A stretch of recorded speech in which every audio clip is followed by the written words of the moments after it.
pagājušo reizi runājām par tiem ziedojumiem. Mēs par to ziedojumiem. Principā jau tā naudiņa tikai piemetamā daļa. Dievs jau saka, lai mēs dzenamies pēc viņa valstības, un tad visas pārējās vajadzīgās lietas tiks piemestas. Tā kā, tas ir viss kārtībā. Un, principā, mēs pagājušreiz runājam par to naudiņu, un arī šoreiz bišķiņ parunāsim par to naudiņu. Un, principā, kā lai jums to pasaka, redziet, kad svētais gars kādu, pieņemsim, mudina kaut ko runāt kaut kādā dievkalpojumā, svētajam garam ir tāds moments. Viņš, kad runā, viņš redz tavu sirdi, kā tu reaģē uz vārdu, un ko tu darīsi tālāk ar to, ko tu esi dzirdējis, principā. Un pagājušo reizi mēs runājām par 10. tiesu, par to pirmo līmeni 10. tiesa. Pēc tam bija tas smagais līmenis, tā nabaga atraitne, kas bija spējīga atdot visu savējo to naudiņu, kas viņai bija. Tā, kāda vēl tur tie līmeņi bija? Tad bija, tas 3. līmenis bija, ka tu, labprātīgie ziedojumi, no labas sirds vienkārši dod. Un bija kaut kāds laiks jau pagājis, varbūt kāda nedēļa no tā, un es gribētu uzprasīt. Es redzu, ka ir daži cilvēki no tās reizes, kas bija tajā reizē. Un gribētu uzprasīt, vai, pieņemsim, ka jūs to vārdu dzirdējāt, vai jūs kaut ko mainījāt savā dzīvē, pēc tā dzirdētā, un varbūt tās jūs arī kaut ko mainījāt un kaut ko izdarījāt, kad Dievs ir atbildējis. Jo principā, saprotiet, Dievs mūs arī svētī pēc mūsu darbības. Dievs runā, mēs satveram vai nesatveram. Ja mēs satveram, mēs darām, jo bez darbības tur nekas nebūs. Mums vajag dzirdēt no to, ko Dievs saka. Tā, ka mēs dzirdam to, ko Dievs saka mums, paklausim. Tā, mēs vienkārši paklausim, jā. Tad attiecīgi mēs uzreizām darām.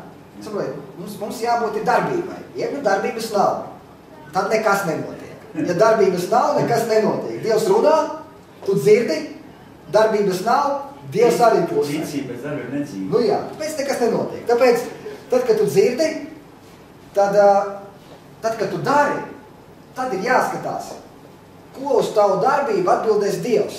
Kā? Un tāpēc es gribētu vienkārši šoreiz uzprasīt, vai ir bijusi no jūsu puses kaut kāda darbība tāda, kāda nav bijusi pirms tam agrāk. Un vai Dievs ir kaut kādīgi atbildējis? Tādā veidā. Ne, jūs nekautrēties, vienkārši man interesanti, jo saprotiet, kad kaut kas notiek, vienmēr ir kaut kas tālāk. Jūs neatrasties, jūs nebijāt. Taču bija. Ko jūs sakiet? Nē, toreiz jūs bijāt, kad es biju. Toreiz, kad es biju. Tā, kad mēs runājām par 10. tiesu, par labprātīgiem ziedojumiem, par nabaga atraitni. Jūs taču vēl bija 3 cilvēki, bet viņš šoreiz nav. Ne, un tāpēc man vienkārši interesanti ir, vai kāds ir kaut ko mēģinājis darīt. Kaut ko tādā veidā. Jo, labi, ja gadījumā varbūt tās kādam arī nav drosmi to pateikt, bet ja parādīsies laika gaitā, jo gribu izstāstīt, par naudiņu man vēl ir kaut ko bišķiņ parunāt, bet gribētu bišķiņ parunāt par vienu lietu, kas man reāli notika, pagājušā nakti. Es pagājušā nakti strādāju uz taksīšu, un tur strādāja kristīgais radio. Tur bija mums brālis, kas sludināja vienkārši. Un viņš sludināja par mīlestību. Viņš teica, ka tāda situācija ir, viņš mācītājs pats, viņš teica, kad ir, slavu Dievam. Svētais gars brīnišķīgs. Ir dažādas situācijas. Dažādas. Viņš saka, un ir tādi vienkārši cilvēki draudzē. Man viņus tik grūti mīlēt, praktiski neiespējami. Grūti viņus mīlēt, tos cilvēkus ir. Bet tā, viņš saka, un es nevarēju. Un te svētais gars viņu bija runājis par mīlestību. Un ko viņš bija runājis? Viņš viņam bija atklājis 3 veida mīlestību. Un tas arī interesanti, jo arī Meierkungs runāja par mīlestību arī pirms tam pēc manīm. Un situācija ir kāda? Pirmā mīlestība ir tāda, ar kuru mēs mīlam savu sievu, savus bērnus. Tas ir pirmais mīlestības līmenis. Jā. Otrais mīlestības līmenis ir, ar kuru mēs mīlam savus draugus. Nu, mīlestība pret mūsu draugiem. Tādā. Un arī pret jums. Nu. Es jūs arī visus mīlu, bet tas savādāk mīlestība varbūt kā es mīlu Dievu, jeb sievu, nu kaut kā tādā veidā. Nu, tā mīlestības tāda, es jau tik daudz arī nepazīstu visus, nu, principā, nu, tādā veidā. Un tad viņš teica, ir mīlestība, ko Kristus ir teicis, ka jāmīl ir savs ienaidnieks. Tev ir tas ienaidnieks. Jāmīl ir ienaidnieks. Jā, un tas ir, viņš saka, tas ir pats grūtākais mīlēt ienaidnieku. Iedomājieties, ienaidnieku. Nu, kas ir ienaidnieks? Ienaidnieks ir tas, kas grib mums kaut ko sliktu. Viņš ir nolēmis, nu, kaut kādīgi mums skaitēt. Nu, ko ienaidnieks? Nu, ko ienaidnieks varētu mums darīt, principā, nu? Noplēst bukletiņus, no? Jā, ienaidnieks, viņiem grib noplēst bukletiņus no sienas, lai cilvēki nevarētu redzēt to, ko Dievs viņam ir sagatavojis. Nu, ko vēl ienaidnieks varētu izdarīt, nu? Nu, ko viņam gribētos vēl izdarīt? Nu, kaut kādā veidā aprunāt, jā, ienaidniekam. Bet es jums pateikšu vienu lietu, kad ienaidniekam, kāpēc arī viens tas dzirdēts mācītājs teica, ka mums jāmīl savu ienaidnieku, tāpēc, ka viņiem ir ļoti smagi un ļoti grūti visu to darīt. Iedomājieties, nest savā sirdī šo smagumu, šo ļaunumu, saprotiet, šo tumsu, lai pret tevi visu laiku cīnītos. Saprotiet, viņam tas arī grūti ir. Saprotiet, viņam jāpieliek ir pūles, raut tos bukletus nos, saprotiet. Viņš tik un tā ir augstumā, iet pa ziemu speciāli mērķiecīgi. Viņš saprot, ka Meijer kungs nolīvēs visu sastā tramvaja līniju. Viņam ir jāiet, jāģērbjās, jātērē savs laiks. Viņš tērē laiku plēšanos, attiecīgi rokas viņam arī. Viņš tur ņemās, viņš patērē laiku, saprotiet. Viņam ir problēmas arī. Viņš vienkārši...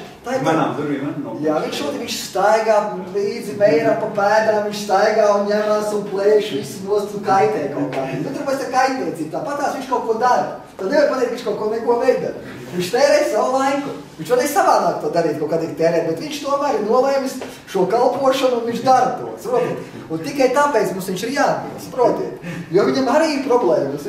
Viņš nes to smagumu un darbojās un ņemās, nu, citi kaut kādus rakstus sēž intensīvi visu laiku, pie datora kaut ko rakstu visu laiku par tevīm redz bojā un tādā veidā. Tāpēc viņus ir jāatmīl, saprotiet, tas cilvēkus. Cits rauteņi kaut kur nesās stāv uz kaut kādu lūkšanas grupu, lai lūgtu priekš tevīm, saprot, tērē benzīnu, resursu mašīnai, nu, vēl maz, kas trāp kaut kādā negadījumā, vēl kaut ko atkal jāremā. Nu, visāds problēmas, saprotiet, ar tiem ienaidniekiem. Un tie ienaidnieki ņemās katrā gadījumā. Un Dievs saka, mums viņš vajag mīlēt, jo jūs saprotiet, kādus spēkus viņi ieliek tajā, lai mēģinātu jums kaut kādīgi ieriekt vai iegriezt. Un tāpēc... Un tagad es par to visu domāju, braucu, tagad tas svētumi jau beidzās, es braucu tagad ar mašīnu un domāju, jā, tās divas mīlestības tā nav problēma principā, bet tas trešais moments domāju, jā, tā mīlēt savu ienaidnieku, es esmu iedzinājies tajā visādā tēmā. Un braucu, pulkstens ir kaut kāda 1 naktī, ķengaraks, man tā zaļā gaisma, un es griežos, man vienkārši no lielā ceļa nogriezies uz to ceļu, tur klienti gaida. Un es skatos, viens tāds beigas veids, tāds beigas liels, tāds plikpals, iet tāds pāri ceļam. Es ieraugu pēdējā brīdī. Zinu, ka es viņu neredzēju, nu, ka viņš tur nāk, zinu, ka es mierīgi tā bija, nu, tur naktis, nu, kurš tur ķengarā var būt naktī. Un es kaut uzmetu pa bremzē, viņš tā sabījās, zinu kā. Viņš tās dusmīgs, tagad skriemā virs, zinu kā, lai kāžā, tad spēr pa mašīnu, pa priekšu. Es ielieku atpakaļ gaitā, pabraucu malā, viņš tās ir tā, vairs pa garām, zinu kā. Tagad, tas ir reāli, tagad tas ir mans ienaidnieks, jūs saprotiet. Nu, dotajā brīdī mēs viņu varam saprast, ka tas ir tas ienaidnieks, ir par ko Dievs runāja. Tagad viņš ir beidzot reāli uzpeldējis dzīvē. No sākuma bija Dieva vārds, Dieva vārdus noklausījos, un tagad Dievs sūta ienaidnieku, lai apstītos, kā es sapratu viņa vārdu. Nu, loģiski, nu. Bet es jau to tajā visā momentā nesapratu to Dievu gājienu no sākuma, saprotiet. Es kopu uz atpakaļ. Viņš tā kā zina, nu, viņš redz, ka nē, nu, viņš man nevar aiztikt vairāk. Nu, es pabraucu tālāk. Viņš tāds zablokas. Viņš bija diezgan tāds depresīvs cilvēks, viņam bija kaut kāda problēma. Viņš tāds bija no zvoģi, viss tāds uzvilts. Viņš bija jau. Viņš gāja jau uzvilts. Nezinu, kas viņam bija noticis, vai nu kaut kāda problēma viņam dzīvē bija, jo mēs saprotam, ka mēs katrs cilvēks esam kaut kādā dzīves posmā. Un katrs ir no zvoģi, saprotiet, vajag viņu tikai uzspridzināt, vai kaut kam notikt, lai viņš uzsprātu. Un tā mana mašīna viņu uzspridzināja, saprotiet, tajā brīdī. Un tagad es braucu, domāju, labi, jābrauc uz priekšu, un te viņš skrien klāt. Un ar kāju pa sānīm, pa durvīm. Un stipri. Un es saprotu, nu īsti tur reāli bukti ir tagad, nu tajām durvīm, tagad maltiņš vēl, tad pie tam, tas bija nevis mans autiņš, bet, šoba viena, kurš ir tāds pedants, zin kā, viņš redz vienmēr visu, viņš ierauga, tu viņam atdos mašīnu, vienalga, kas tur būs īsāk sakot, vai kas viņš vienmēr ieraudzīs, vienmēr, viņš visu redz īsāk sakot, nezinu, kā jums izdodās. Un tā bija viņa mašīna. Un man arī tāda škrobi saprot pa viņu, es domāju, kas tas pa īdiņu godīgi sakot, man jau pirmais moments jau gribēs ielēt viņu pa galvu, un vienkārši vērās šīberis, es apstājos malā, izlēc ārā, pienāk pie mašīnas, tad es skatos, nav buktas, ar roku braukāju, nav, un tikai viņa kāja tā netīrās tā. Es domāju, labi, jālaiž viņu vaļā, zin kā. Aizbrauc pie tiem klientiem, tagad braucu. Un tagad pienāk diena. Un tagad saule uzspīd, es tur iegāju McDonald's, nē, tikai tāpēc, ka viņi gejus un visādas tos atbalsta. Nu tādā ziņā, tāpēc es viņus vairāk, es pie viņiem vairs neeju sevis Hesburgers. Nezināju. Jā, nē, ja viņi atbalsta tos visus gejus un visus tās parādus un visu viņi to finansē, Raidus tos? Visus tos, jā, visas tās nekrietnības. Ko man iet finansēt viņus, lai viņi pēc tam par manu naudu finansē to lietu, es vienkārši viņiem es neeju. Tad bija statēls vienkārši, bet vienkārši statelā, kas saldiem koktēlu nopirkt. Nāk ārā, saulītas pīķis, skatos bukta, kuras neredzēju. Man tāda škrobi, es domāju pats. Labi, es tagad analizēju. Ja es pieņemsim būtu izkāps ārā, es jau nezinu, kurš kur būtu vinnējis, viņš bija diezgan tāds, duši. Jā. Bet, ja es arī, piemēram, viņu būtu piekāvis, es domāju, es tā analizēju. Kas no tā būtu mainījies? Principā, viņa dzīvē nekas. Es būtu savu egoismu piepildījis vienkārši. Aizpildījis savu ego, savu lepnumu. Zin kā, būtu priecīgs, jā, tā atriebos viņu. Kā tas krūtiņš, Džeks, atriebos tā. Tā es sapratu, ka es būtu piepildījis savu ego, un viss būtu piepildīts, viss būtu kārtībā. Tad es domāju, labi, tā kā es neko neizdarīju, es iedevu iespēju Dievam darboties. Es redzu tagad apmēram momentu, kā Dievs varētu šajā situācijā darboties šajā situācijā. Dievs viņam varētu likt kājā sāpi. Piemēram, par to, ka viņš iespēja. Viņš no rīta pamostās, jūt, kāja viņam sāk sāpēt. Viņš sāk analizēt, kāpēc viņam sāk labā kāja. Viņš nav pilnīgs, cirvis. Viņš sapratīs, ka kāja viņam sāk, tāpēc, ka viņš iespēja pa mašīnu, pa kuru viņam spērt nevajadzēja. Tad ko viņš darīs tālāk? Ies pie ārstiem. Varbūt pēc dienas, 2, 3 ies pie ārstiem. Ārsti, protams, viņam palīdzēt nekādīgi nevarēs. Nekādīgi. Viņi varēs saprast, viņiem rādīs, ka viņi visi kārtībā, bet kāja viņam sāp. Un tad paies varbūt kāds gads, vai varbūt pusgads, un trāpīsies galā viņam ceļā kāds kristietis, kurš viņam teiks, klausies, tev ir vajadzīgs Jēzus, tev vajag nožēlot grēkus, un tā tev Dievs var palīdzēt, kāja var dziedināt. Tagad tas viss notiek, un kājas sāpe viņam pazūd. Un savu šo situāciju viņš saprot, ka Dievs ir. Bet svētais gars man saka, klausies, viņš saka, ko tu domā vispārībā? Kas tas par domām tev galvā nāk? Viņš saka, mīlestība jau negrib, lai nāk sods pār viņu. Saproti? Lai tas cilvēks ciest un vēl kaut ko ņemto. Saproti? Un viņš saka, normāla attieksme būtu šajā situācijā. Ja tu, piemēram, pateikt, aleluja, Jēzus, tu redzi šo brāli, šo cilvēku, viņam bija kaut kādas problēmas dzīvē. Bija viņam problēmas kaut kādas, vienkārši šī situācija izdarīja tā, ka brālis uzsprāga vienkārši. Dievs palīdz viņam sveitī viņu ar pestīšanu, ar atgriešanos, un lai viņš nāk pie tevīm, lai viss viņu ir kārtībā. Dievs, lai viņš satiek tevi Jēzu. Viņš saka, šā ir normāla attieksme pozitīva. Viņš saka, nevis, tu tagad pirmais tu domā, jā, vajadzēja viņam pa mutu tomēr sadot. Jā, tas viņš saka, pilnīgi nepareiz doma. Tagad tu domā, labi, pa mutas viņam nesadot, vai Dievs tu viņu tad piekali. Jā, kas? Dievs saka, nē.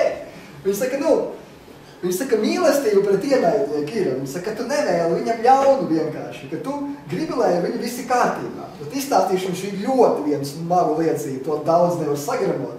Viens brālis no Maskavas stāstīja. Tagad viens cilvēks ir nolēmis, ka viņš grib būt pa mūku. Viņam viss piegriezis, viņš bija gatavs ir būt pa mūku. Dzīvot klosterī. Viņš tagad atnāk uz klosteri pie tā vecai Un tā vecajiem tagad, zin, kā saka, nu, viņi staigā pa parku, nu, tur parks tāds viņiem tur iekšā, tā klosterī parks, tur celiņiem ar kociņiem, viss notiek. Viņš tur staigā pa to parku ar viņu. Un viņš sakot, gribu, viņš sakot, šeit dzīvot. Viņš saka, kopā ar jums visiem. Pa visiem brāļiem, māsām, visiem. Kā? Nu, jā. Tikai brāļiem gribu kopā. Māsām. Nu, ar brāļiem, jā. Un katrā gadījumā... Māsa otrā klosterī. Māsa skaidri klosterī, jā. Sarakstās tam ēdulē. Pavīd ezers. Nu, katrā gadījumā viņš saka, kā es te varu iestāties? Tur tāds vecs mūks iet tāds nekāds, viņš saka, sakot, velkās par to klosterī, tur tālumā kaut ko. Viņš saka, redz to veco mūku. Viņš saka, jā. Viņš sakot, ieskrienies un iedod viņam kārtīgu penderi. Kārtīgi. Viņš saka, un tad viņš saka, tu tiks pieņem. Šīs tagad ieskrienās rītīgi. Tam vecajam mūkam, ka vēl tas mūks aizlidot pa smiltīgi. Iedomājieties to reakciju, kā reaģē vecais mūks. Viņš tos neizvēl kādā uzzīm. Viņas reizām, kā Jackie Chan filmās neobliež. Cālā viss notiek. Vecais mūks tagad pieceļās ar asarām uz acīm, viņš raud, viņš pienāk klāt pie tā cilvēka, kas viņam ir iespējas. Viņš saka, klausies. Viņš saka, ar ko es esmu tevi apbēdinājis?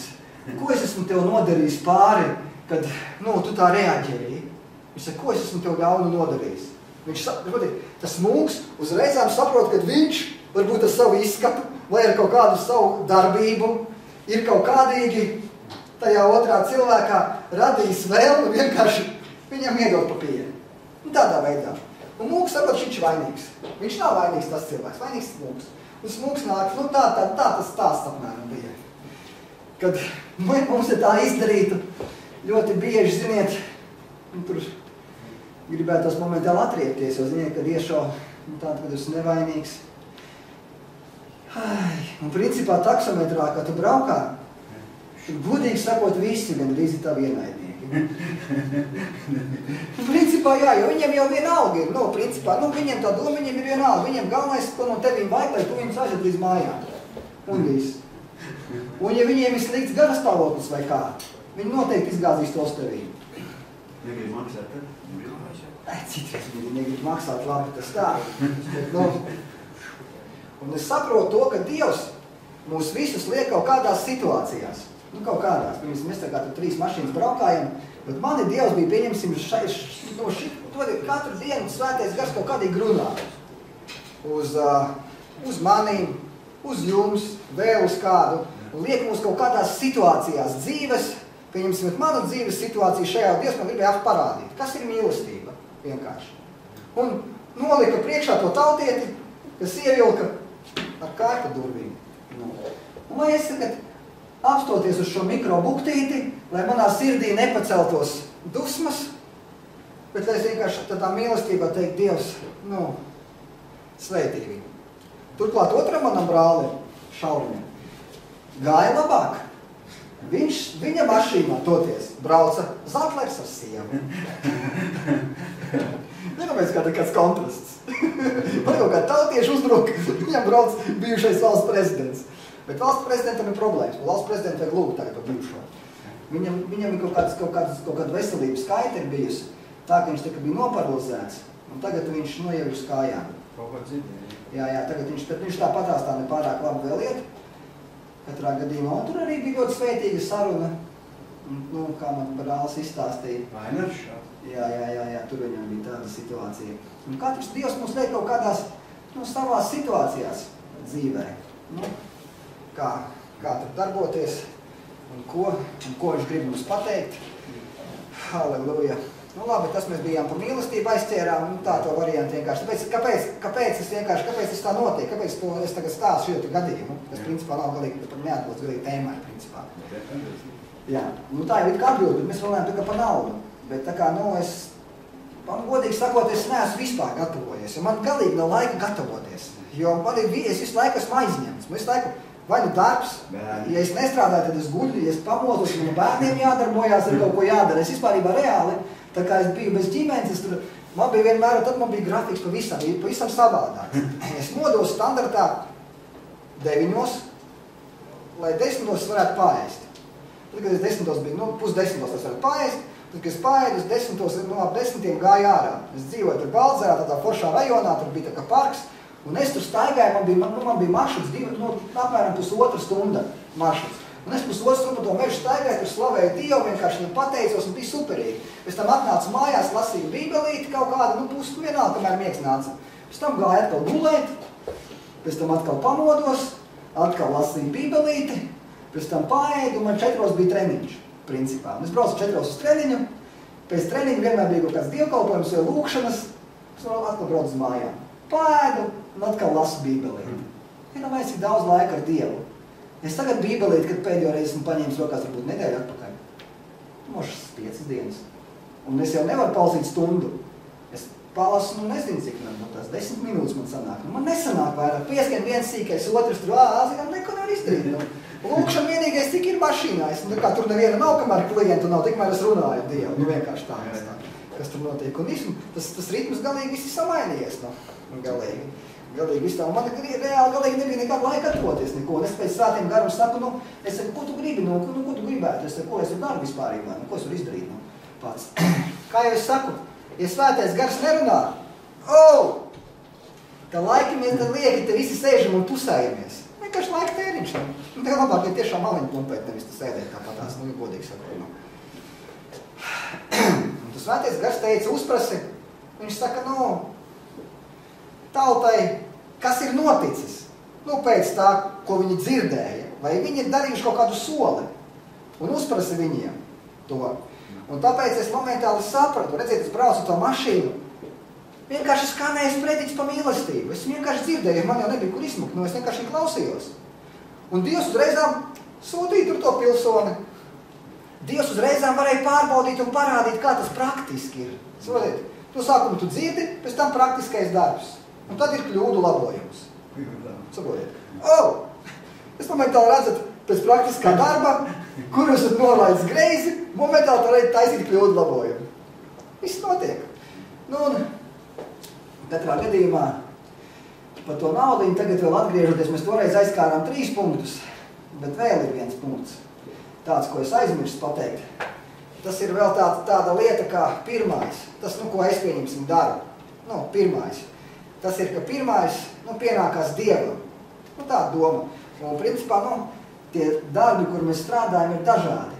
Vienam maksā, pieņemsim, pa dienu nostrādāto, otram maksā varbūt pa 3 dienām, trešam maksā pēc nedēļas, ceturtam maksā pēc 2 nedēļām, 5. varbūt maksā reiz mēnesī. Tās situācijas ir dažādas. Un tad pirmais, principā, kā man sanāk, tas ir, es atdodu pirmo algu. Tad, pieņemsim, es aizgāju strādāt pie viena drauga ķiploka challenge-ā. Firmu ķiplokiem nodarbojos. Viņš man kā samaksāja pirmo algu. Es pat neatceros, kā viņš man samaksāja. Kad tas bija, kā tur tā maksa bija, es neatceros. Varbūt pa dienu vai pa 2. Es vienkārši uzreizām to visu, pieņemsim, visu. Atdevu Dievam uzreizām. Pārējo jau ņēmu sev un pēc tam 10. Tāpat kā uz taksometru. Es aizgāju, un tur maksā pa sutkām. Pirmo sutku nostrādā, visu atdod Dievam. Otrā sutkas jau 10% tikai. Tādā veidā darbu mainu, pieņemsim, viens kompānijas taksometru aizēja, tā kā uz vienu otru atkal tāpatās. Tā es tā daru. To vienkārši. Tas pirmais. Ja citviet, ja tu strādā nedēļu, piemēram, tad pēc nedēļas maksā algu. Tad nedēļas visu algu jādod, tas ir trakāk, protams. Tas tāds variants ir. Tas variants ar to naudiņu. Halleluja, es palūkšu Dievam, ka kaut ko es aizmirsu, savs svētais gars. Es tev lūdzu, mīļais Dievs, runāts ar manī. Jo redziet, kas ir pa lietu.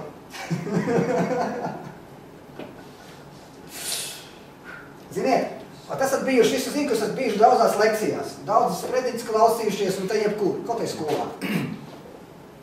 Tad, kad iznāk lektors vai skolotājs, kā var saprast, vai viņš runā garā, ja viņš runā miesā? Es jums izstāstīšu.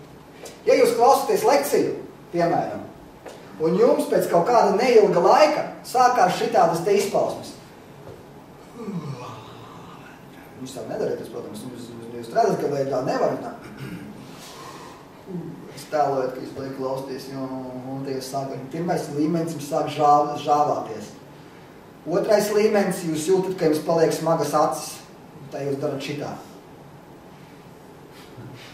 Mēģi nokoncentrēties. Atkal nāk žāvas, smagas acis, bet viņš ļoti atzīts pasaulē, jebkur, ja arī kristīgā, viņš ir atzīts, spēcīgs lekciju lasītājs un vispārībā tur nav nekādas problēmas, viņam ir visi augstākie līmeņi, kādi ir sasniedzami, viņam tas ir.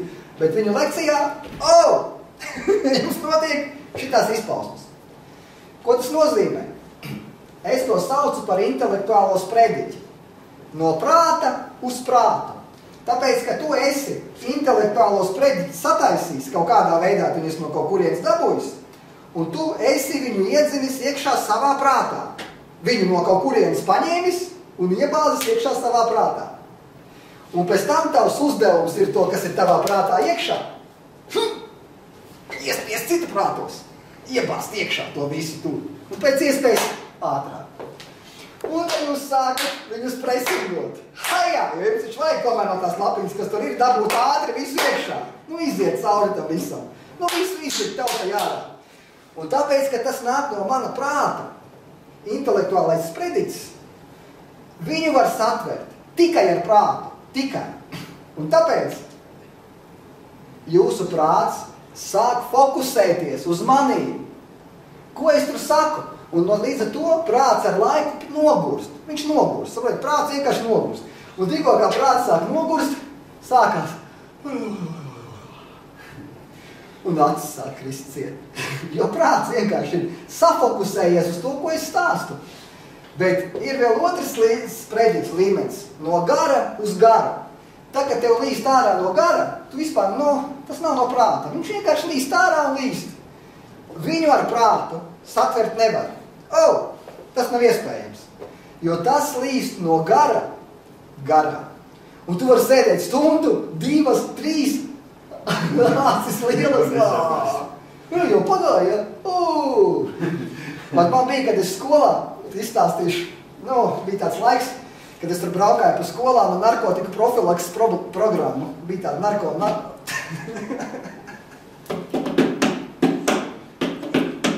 narkotika profilakses programma. Tur bija situācija tāda. Tā programma bija tāda izveidota. Un man tas bija vienkārši durvis, kā tikt iekšā visās skolās, visos cietumos ar to programmu, principā. Un es svētiem garam teicu, svētais gars saka, visi tie cilvēki ir izprovējuši. Es saku, visas narkotikas, visu alkoholu, viņi zina, kā tas ir. Es saku, bet man vajag, lai tu viņiem pieskaries tā, ka viņi tevi vienkārši sajūt. Vienkārši, ka viņi tevi sajūt. Un vienkārši tad bija saruna. Es sapratu, ka es negribu iet tur garlaicīgi stāvēt, kaut ko stāstīt, tur gribu kaut ko tādā veidā. Un bija interesanti, ka es zvanīju tiem sociālajiem pedagogiem uz skolu. Es saku, sveicināti, jums zvanam no Team Challenge Latvijā.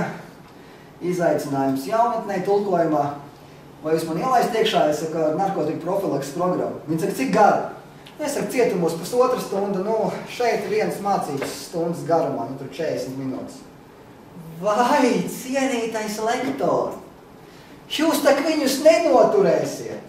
Viņi jau pie mums ir bijuši vislabākie lektori. Pusstunda!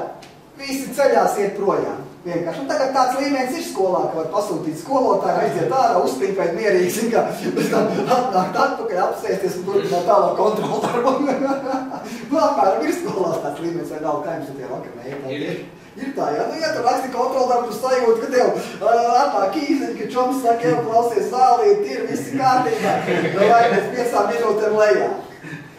Jā, davai, pienāk, pieceļās augšā tautieši, nonāk lejā, uzsit zālīt, pēc tam lielām acīm ietāk iekšā. Tā tur mēs palikām. Pats jau apsēras un tajā variantā, kurā vajadzēja, ne kā sāka pirmo variantu, pēc tam atkal pāriet uz otro variantu un tādā veidā. Un tā tas notiek tie skolā. Un es saku uz svētiem garam, ka tā vajag, ka lai... Katrā gadījumā, es saku, atļaujiet man paprovēt, vienkārši tajā skolā. Kā būs? Viņi saka, labi, nākiet provēt. Ja domājieties, kā tur bija. vienreiz, tas svētais gars viņš dažādi liek darīt. Vienreiz es garā redzu kannu ar svaidījumu. Es to kannu paņemu, kamēr tukša liela aktu zāle. Tā bija liela aktu zāle par 100, par 150 cilvēkiem nāca to lekciju. Un es vienkārši leju no tās kannas uz visiem krēsliem virsū. Pa visiem krēsliem izlaistu to kannu.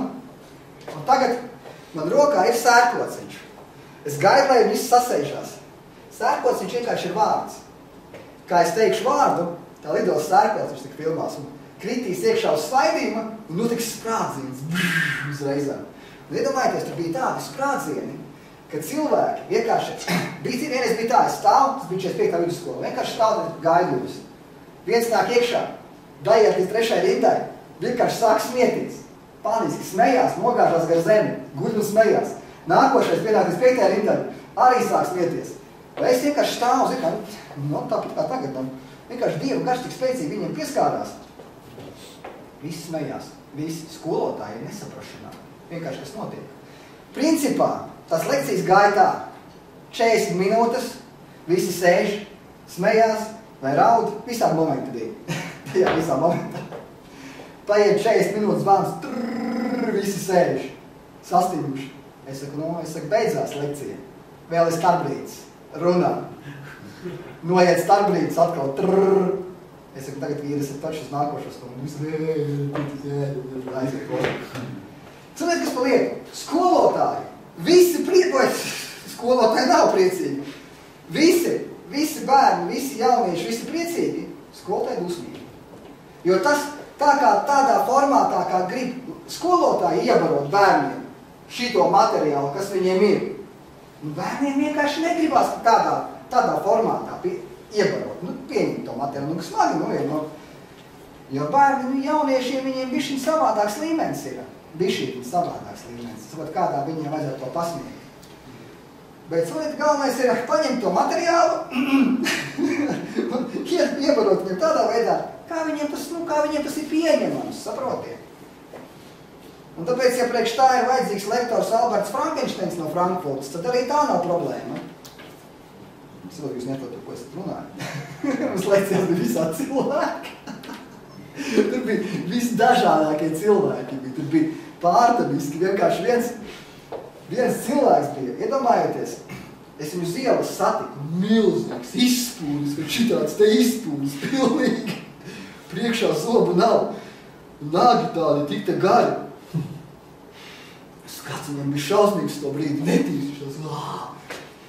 Svētais gars saka, ņemami līdz komandām. Viņš noderēs. Es saku, labi, aizgāsām, viņš tur bišķiņu tur apgriezām, viņš tos nagus nogrieza nost visu tādā veidā. Nopties dobuli, tas bija normāls.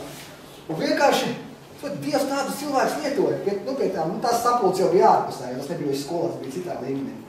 Un mēs viņu vienkārši stādīju klāt kā lektoru Albertu Frankensteinu no Frankfurtas. Un visiem jauniešiem tas bija pieņemami. Viņiem tas visiem patika. Tas viss, kā mēs to visu pasniedzām. Bet tad, kad man izsauca uz Sinedriju, kā lai saka, stādīja man Sinedrijas priekšā, un viņi man prasa, tie, kas to programmu man iedeva, viņi man saka, klausies, kas vispār tur notiek? Kas tev tur notiek? Kas tas tāds vispārībā? Pa lektoru Albertu Frankensteinu no Vācijas. Es saku, no Frankfurtes. Viņš saka, kas? Es saku, jāsaprot, es jau nesludinu inženieriem, es saku, es viņš sludinu jauniešiem. Viņiem saprotamā valodā, es saku, viņiem tas Alberts Frankensteins ir vajadzīgs, lai pieņemtu to tēmu par Kristu. Jo arī lektoru Albertu Frankensteinu no Frankfurtas, viņam bija lekcijas, 27 lekcijas, kā pareizi ievārīt tēju. Arī viņu Dievs ir izglābis. Un ja viņu ir Dievs izglābis, tad Dievs te jebkuru izglābi. Halleluja. Nē, principā es tā varētu runāt ļoti ilgi. Svētais gars tikai ņem ārā kaut kāds materiāls vēl kaut kurienes. Un katrā gadījumā Dievam ir brīnišķīgs plāns priekš jums visiem. Viņš visiem jums ir kaut ko sagatavojis. Paņemsim par to naudu, jo es izstādīšu elementāru situāciju. Kāpēc vispārībā ir situācija par naudu? Ja Dievs, piemēram, grib naudu nogādāt Meiera kungam, kaut kādā veidā, piemēram, ir dažādi veidi. Viņš var nomest arī koferzemē, vai kā. bet viņš grib, lai mēs būtu brīvi no tās problēmas. Saproti? Lai tā, kad Dievs tev iedod, pieņemsim 1000. Tu vairs rokas vienmēr 1000. Viņš saka, atdod to 1000, pieņemsim Meijera kungam. Un tev tik grūti tās 1000. Dievs, Dievs saka, ja, Dievs, mums labāk soltam tikai teici to, kā tu teici, Dievs saka, visu šoreiz, Un sākās. Dievs grib, lai mēs būtu brīvi. Iediev tev to 1000, brīvi atdev tam Meijeram, miers, es vienkārši stāstu, lai Dievs caur tevīm varētu vienkārši kā caur trubu translēt, vienkārši sūtīt visu, tā jebko. Lai mēs neesam, vienkārši tās naudiņas atkarīgi. Bet tas nav viegli, un tāpēc vajag trenēties. Jo vairāk treniņu, jo vieglāk. Labi, lai Dievs jūs sveitī visu savu loju, gan jau es ceru, ka jūs kaut ko saķērāt no šo te kokteļu, ko es te biju pasludājis. Dievs, ka tā gadījumā brīnišķīgs un nav garlaicīgs. Dievs nav garlaicīgs, Dievs visu forši.